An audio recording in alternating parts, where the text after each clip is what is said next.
Hello guys, কেমন আছো তোমরা? আশা করি সবাই অনেক ভালো আছো। আমি অনেক ভালো আছি। আমি হলাম স্নাইকো। তোমার কি নাম তুমি কমেন্ট বক্সে জানাই দাও, যাতে তোমাদের আমি পরের ভিডিওতে চিনতে পারি। আগের পর্বে আমরা দেখেছি ডার্ক গ্যাদারিং এর এপিসোড 1। যারা এপিসোড 1 এখনো দেখোনি তারা এপিসোড 1 আগে দেখে এসো, তারপর এপিসোড 2 দেখবে। তাহলে এপিসোড 2 কোনো কিছুই বুঝতে পারবে না। আগের পর্বে দেখেছি ইয়াওই একটি টেলিফোন বুথ থেকে আত্মা ধরে এনে পুতুলের মধ্যে আটকে রাখে। তখন আমরা দেখতে পাই সে আত্মাটিকে বাকি আত্মাগুলো টানাটানি করছিল এবং সেই আত্মাটা ব্যথায় অনেক চিল্লাচ্ছিল। পরের সিনে আমরা দেখতে পাই কেউটারও একর ঘরে যাচ্ছিল আর ভাবছিল আমার ভুতুরে জিনিস একদম ভালো লাগে না। আগে একবার আমার সাথে এমন ঘটনা ঘটেছিল যার কারণে আমার এক বন্ধু আহত হয়েছে। এরপর থেকে আমি নিজেকে সবার থেকে দূরে সরিয়ে নিয়েছিলাম। অনেক বছর পর আমি আবার নতুন করে নর্মাল জীবন শুরু করেছি আর আমি একটি চাকরিও পেয়ে গেছি, কিন্তু আবারও আমার সাথে সেই ভুতুরে ঘটনাই ঘটছে।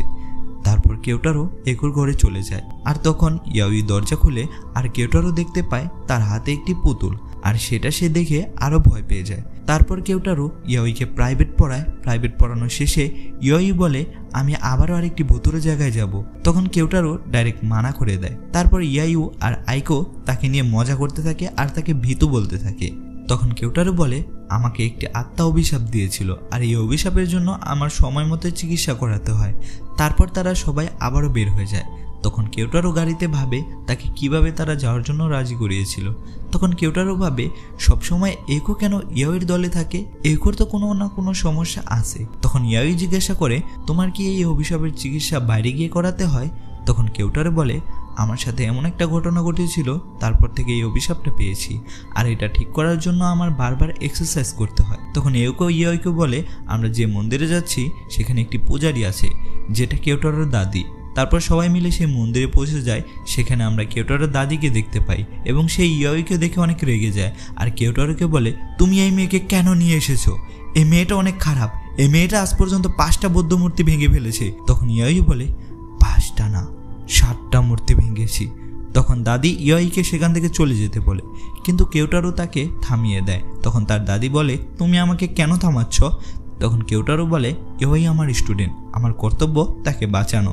এতে তার দাদি ঠান্ডা হয়ে যায় এবং ইয়াওইকে সতর্ক দিয়ে চুপ হয়ে যায়। তখন তার দাদি বলে কেউটারও তুমি আমার সাথে আসো, অভিশাপের চিকিৎসার সময় হয়ে এসেছে। দাদি চলে যাওয়ার পর কেউটারও ইয়াওইকে জিজ্ঞাসা করে তুমি কি সত্যিই বৌদ্ধর মূর্তি ভেঙেছ? তখন ইয়াওই বলে সেগুলোর মধ্যে খারাপ আত্মা বন্দী ছিল আর হতে পারে সেখান থেকে একটি আত্মা আমার মাকে কিডন্যাপ করেছে। পরের সিনে আমরা দেখতে পাই কেউটারোর দাদি আর অন্য একটি লোক কেউটারোর হাতের চিকিৎসা করাচ্ছিল। কেউটারোর দাদি বলে প্রতিদিন মেডিটেশন, ব্যায়াম আর পুষ্টিকর খাবার খেলে শরীর ভালো থাকে, এতে আত্মারা সহজে তোমার উপর বশ করতে পারবে না। তারপর কেউটারও ভাবে দাদি না থাকলে হয়তো আমি কখনো নর্মাল জীবন পেতাম না। তার দাদি তাকে সুস্থ হতে অনেক সাহায্য করেছে। তারপরে আমরা দেখতে পাই তার দাদি একটি তরোয়াল বের করে। অন্যদিকে ইউআই লুকিয়ে লুকিয়ে দেখতে যাচ্ছিল, একো তাকে থামিয়ে দেয় এবং তখন সে কেউটারোর অভিশপ্ত হাতের ছবি দেখায়। তখন আমরা দেখতে পাই কেউটারোর হাতের মধ্যে সাদা কালারের অনেকগুলো রগ দেখা যাচ্ছে। তখন একো বলে এগুলো যখন বড় হবে তখন আরো বেশি ব্যথা লাগে, এই কারণে কেউটারোর এখানে বারবার আসতে হয়। দাদি মন্তব্য করে সে তরোয়াল দিয়ে রগগুলো ধীরে ধীরে কাটতে থাকে। তখন ইয়াওই সে ছবিটা দেখে বলে এখানে তো কোনো না কোনো সমস্যা আছে। পরের সিনে আমরা দেখতে পাই চিকিৎসার পরে দাদি আর কেউটারো এক জায়গায় বসে আছে। তখন ওইখানে ইয়াওই আর একো চলে আসে। কেউটারো তখন ওয়াশরুমে চলে যায়। কেউটারোর হাত থেকে কাটা রগগুলো দেখে ইয়াওই বলে আমি কি এগুলো নিতে পারি?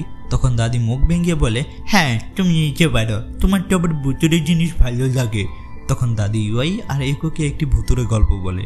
এখানে মানুষ ভুতুরে পুতুল দিতে আসে আর তাদের মধ্যে সবচেয়ে ভয়ানক পুতুলটি মন্দিরের বেসমেন্টে থাকে। ওই ঘরে কেউ যায় না আর আমাদেরও সেই ঘরে যাওয়ার জন্য নিষেধ করেছে।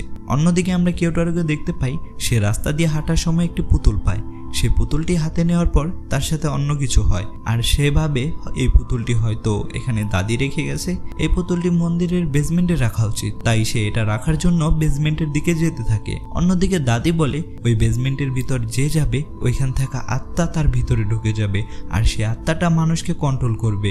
এটা শুনে এইকেও ভয় পেয়ে যায়। অন্যদিকে কেউটারোকে দেখি তার হাতে একটি পুতুল, তার লম্বা লম্বা চুল আছে এবং লাল কালারের জামা পরে আছে। অন্যদিকে ইউআই জিজ্ঞাসা করে ওই পুতুলটি দেখতে কিরকম? তখন দাদি বলে এটি একটি জাপানিজ পুতুল যার লম্বা লম্বা চুল থাকে আর লাল কালারের কাপড় পরানো থাকে।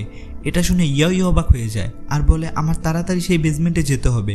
এতে দাদি বলে এতক্ষণ কি বললাম তুমি বুঝতে পারোনি? তখন ইয়াই বলে ওই পুতুলটি কেউটারুকে নিজের কন্ট্রোলে করে নিয়েছে। তখন ইয়াই বলে তোমরা এখানেই থাকো, তোমরা হয়রান হয়ে গেছো। এছাড়া কেউটারও এখন হয়রান হয়ে গেছে, এ কারণে পুতুলটি খুব সহজেই তার উপর ভর করতে পারছে। আমি নিজে গিয়ে তার সাহায্য করব। পরের সিনে আমরা দেখতে পাই কেউটারও বেসমেন্টে সে পুতুলকে নিয়ে বসে আছে। তার চারপাশে আরও অনেক পুতুল আছে যাদের চোখগুলো লাল রঙের ছিল। আমরা দেখতে পাই কেউটারোর কাছে যে পুতুলটি ছিল তার চুলগুলো কেউটারোর মুখের ভিতর ঢুকছিল।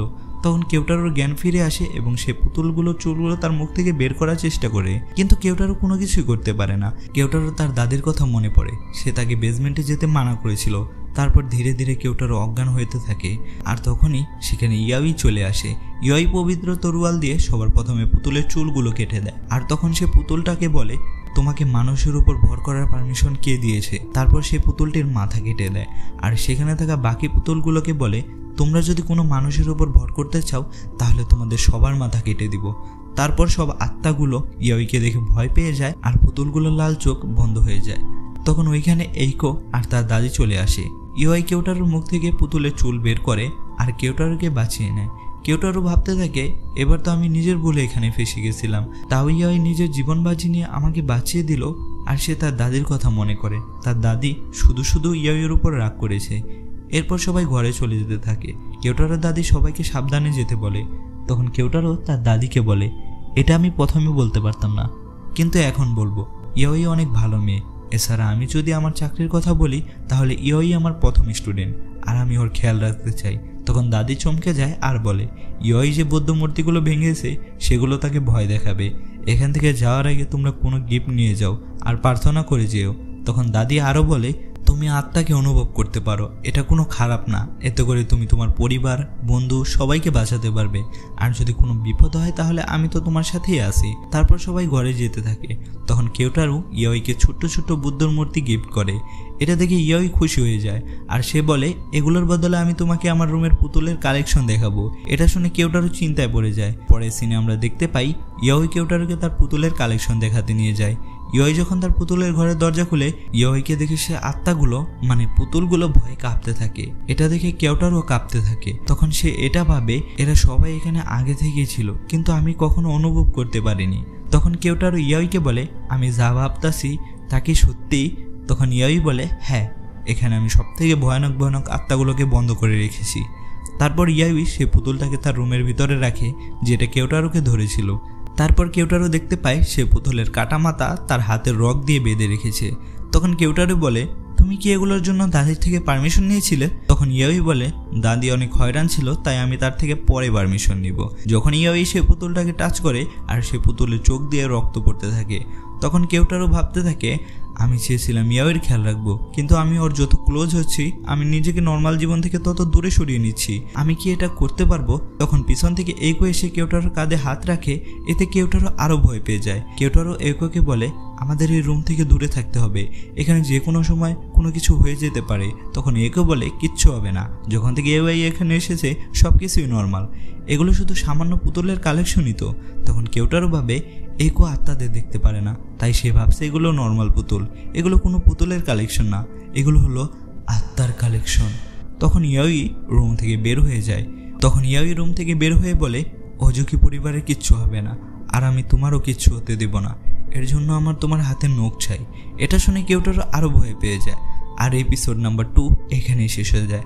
পরের এপিসোডে আমরা দেখতে পারবো ইয়াই হয়তো কেউটারোর হাতের নখ নিয়ে কোনো কিছু করবে এবং কি করবে সেটা জানার জন্য এপিসোড 3 অবশ্যই দেখতে হবে। এর জন্য চ্যানেলটা সাবস্ক্রাইব করে দাও। আর তোমাদের এই হরর সিরিজ কেমন লাগতেছে অবশ্যই কমেন্ট বক্সে জানাই দিবা। দেখা হবে পরের কোনো সিরিজ নিয়ে। ভালো থাকবে, বাই বাই।